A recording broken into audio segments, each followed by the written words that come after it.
Hi, I'm the Naked Fairy, and today we're talking about spoons. Okay, we're not actually talking about spoons. We're going to be using spoons to talk about our energy levels. Now, I've mentioned before that I have some chronic conditions, and one of those dramatically impacts my energy levels. And in my family, we talk about it using spoons. So let me explain what I mean. Spoons come in different sizes. All right. Now, a spoon represents the amount of energy you have available to use. Now, let's say that most people have average size spoon. Maybe they have a teaspoon, maybe they have a soup spoon. You have some people who have huge reservoirs of energy. Usually they've done this by actually building their energy reserves. And then there are people with smaller spoons, smaller energy reserves. Both my daughter and I suffer from the same condition. And so we'll talk about our spoons.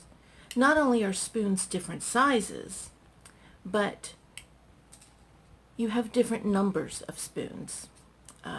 Again, kind of think of it like a bell curve.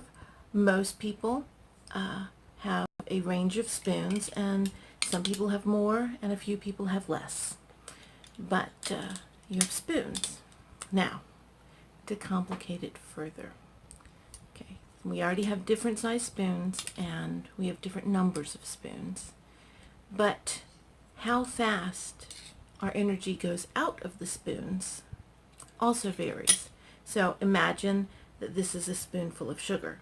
You can dump the sugar all at once. You can kind of let it stream out, or you can very gently tap, tap, tap, tap, and just let a little out at a time. So my daughter and I have a condition that means that generally we have small spoons. We don't have a lot of them, and the energy that we do have flows out of them pretty quickly. And so when we check in with each other every day, we will say, I'm low on spoons today, or actually, I'm doing pretty good today, got a lot of spoons, doing well. Sometimes as the day wears on, we might let someone know, I am completely out of spoons. Now, energy is not just you start with an amount every day and it goes away. You can renew the energy in your spoons. You can reacquire some spoons. Most people don't. That takes serious rest. But you can refill some of your spoons. Oh, one more thing. The things you do every day take spoons. They take spoons full of energy. And again, that varies from person to person. The average person probably uses one of their average size spoons to get up and get ready for work in the morning. For me, with my physical issues, getting dressed is one of my small spoons. Doing hair and makeup is one of my small spoons. It is a factor for why a lot of years I didn't do a lot with my hair and makeup. When I go to take a shower, I can't just get in and wash my hair and shave and do normal shower things. I have to think, how much do I have the energy for? How many spoons do I have for this shower? Sometimes I have to choose. I can wash my hair, or I can shave, or I can wash my body, or I can wash my hair. A day when I can get in the shower and do everything all by myself is a good day. Oh, and I have a shower chair so that I can use less energy just standing there. And I have days where I say to my husband, can you come in and wash my hair for me? It really needs washing, but I don't have the spoons for even just one thing. Unfortunately, he likes to do that, so it works well for both of us. So, how many spoons you have, how many spoons a task takes, how much energy is in your spoon, and how quickly your spoon uses the energy, all those impact what you can do during the day. Now, the reason I'm talking about this is because if you have PTSD, if you have depression, if you have anxiety, if your trauma issues impact your sleep, if they affect your eating, and I've never met someone who's experienced trauma whose eating is not affected. All these things impact your energy. Now, some of this you know without thinking about it. You know if you go out and stay out late with your friends, you're not going to be your best the next morning. But you don't think about it in terms of energy, because if you're, I hate to say average person, but if you're unaffected by illness or trauma, you are probably not going to have the same energy issues, and it's hard for you to understand someone who does. Likewise, whether through emotional issues or physical issues, you have energy issues. It's difficult when you're around people who don't have the same issues, because they don't understand why you don't do as much. And so I just kind of want to start to understand that trauma and the resulting symptoms of trauma, the PTSD, depression, anxiety, those are kind of the big three, and there are others. And the way it affects your eating, your sleeping, even your ability to relax, all impacts the amount of energy you have.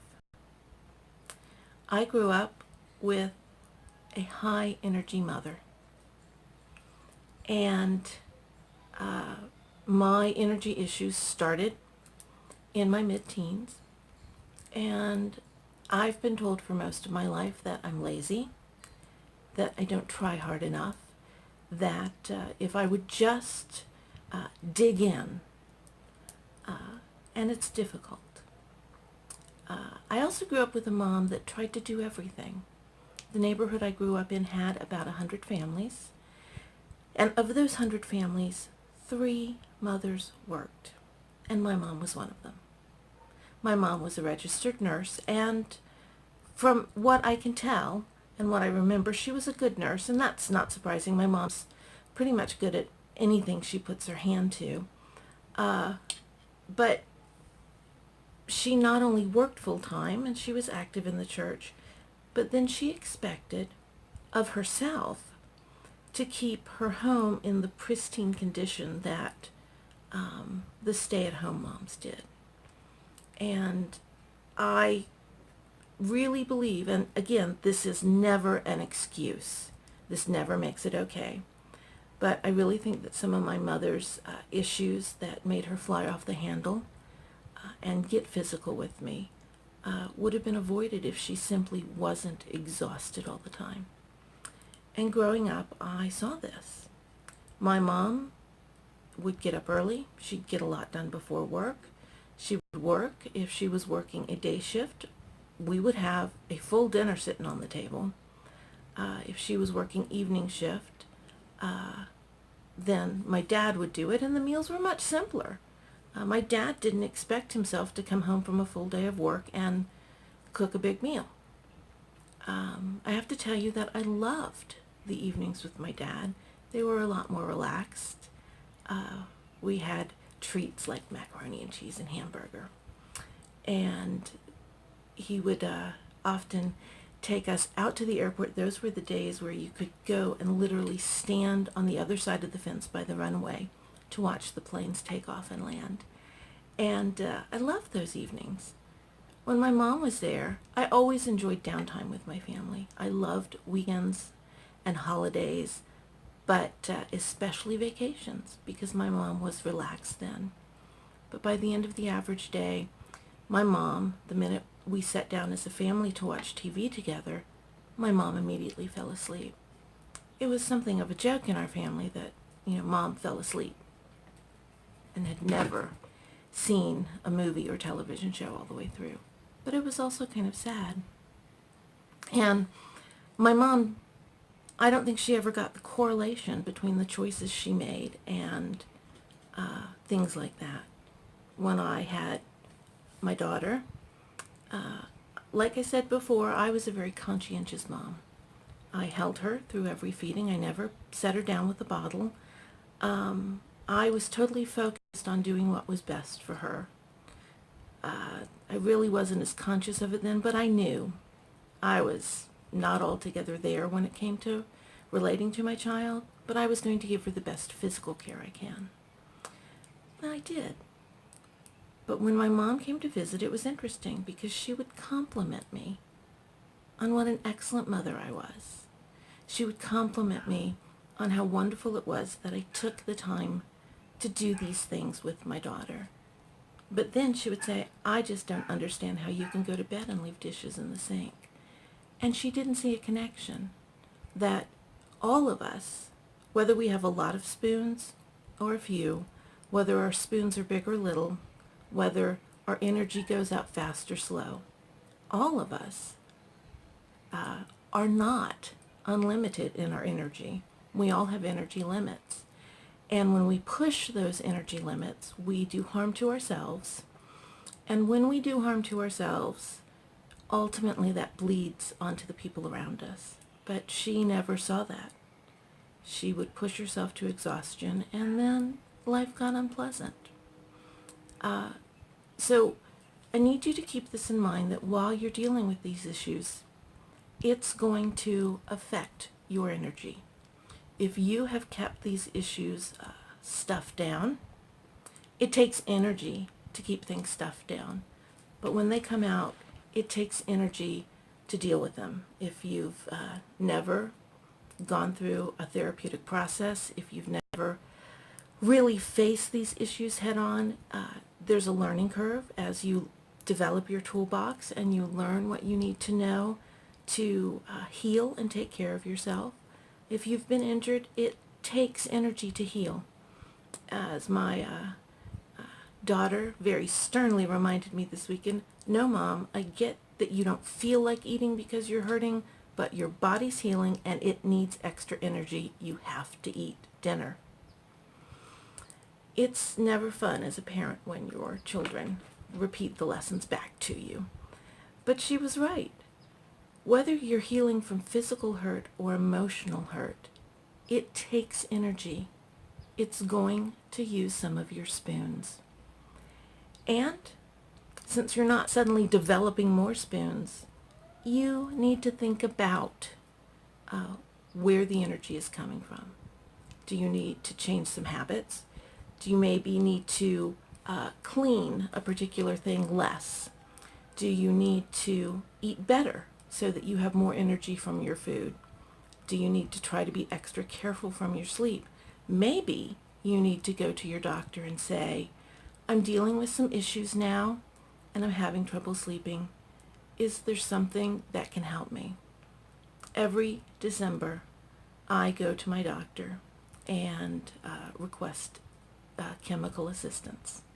And he gives me a prescription for a sleeping pill and Valium. And my doctor knows me well. We've been together for a lot of years, and he knows my attitudes, and I take a lot of medicines for my chronic pain, but in something like this, he'll give me a prescription that gives me leeway. If I need to take it every day, all day, for a while, there's enough to do that. But if I don't, he knows I won't take it.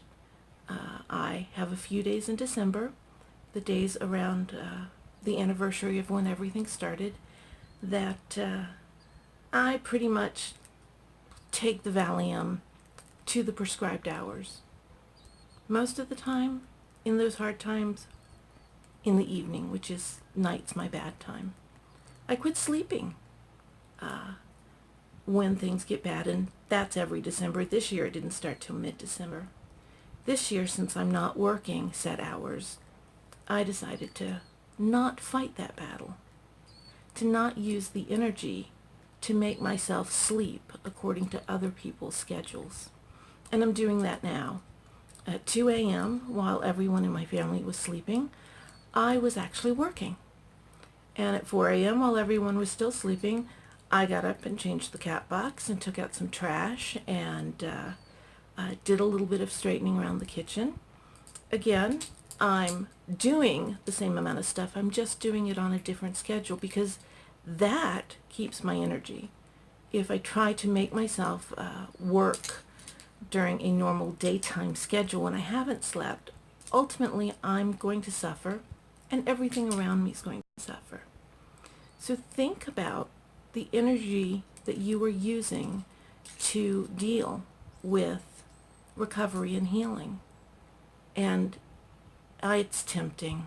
It is really tempting sometimes to put off dealing with things because you know it's going to take your energy and you're going to have to make some changes to adjust. We're still getting to know each other, but I say this with every confidence, and I hope you'll believe me. In the big picture, it uses less energy if you simply let the healing and let the recovery happens on the pace your body and your spirit want it to happen at. When you try to play with that, it takes even more energy. And eventually, if you put it off long enough, it's going to insist. And when your psyche insists that you deal with something, never pretty. So you do have limited spoons, and you do need to watch your energy. There's nothing wrong with you, okay? You're thinking, well, of course there's something wrong with me. That's like saying someone with the flu doesn't have anything wrong with them. They're ill. But there's nothing wrong with catching a flu bug. If you are hurt, if you experience trauma, whatever the cause, you're going to have to deal with it at some point, and there's nothing wrong with that. It will impact your life, and there's nothing wrong with that. Your friends may not understand, but let me tell you a secret. It's okay that they don't understand. It's up to you if you explain it or not. When your friends invite you out and you say, no, I can't tonight, and they go, I don't understand. Most of us are kind of conditioned to explain and try to get them on our side. My first husband taught me a really valuable lesson. When you're an adult, explanations are optional. So when your friends go, I don't understand, you can simply go, okay. Probably will prompt something like, what does that mean? Okay, you don't understand. I'm fine with that. Trust me, it'll blow their minds. Because you don't have to explain. You don't have to sit. And that's one reason that sometimes we don't want to deal with things. It's not that we're unwilling to deal. It's we don't want to have to deal with other people about those things. But you have the right to look at the people around you and go, no, I am unable to do that right now. Now, your family members, hopefully you're communicating with them and they understand. But some of your less intimate friends and acquaintances and coworkers, you don't have to explain. They don't have to understand. You can simply say, no, I am unable to do that. Or just say no and turn and walk away. It's important in keeping your energy up that you keep your boundaries up. And we will definitely be talking more about boundary issues because that's a big one when you've experienced trauma. And we'll be talking more about energy and the way we use it and the way we can build it. But the really important thing I want you to remember today is that you need to think about how you use your energy and how much you have, and understand that the battles you've already been fighting, the demons you already live with, are already using your energy. Recovery, healing, therapy, they're going to take a little more energy, but eventually you not only free up the energy you were using in the healing, but you free up the energy you were using to keep those issues pushed aside, to keep the demons at bay. So in the short run, It's not fun to have to reallocate energy. In the long run, it's worth it. It really is. It's been a hard lesson for me to learn that giving in and letting my body rest when it needs to, letting my mind rest when it needs to, giving myself emotional breaks is ultimately better for me than pushing through. So, give yourself a break. You have the right to say no. You have the right to not explain. Be aware of where your energy is, but give yourself a break and take care of yourself. And whatever your energy levels,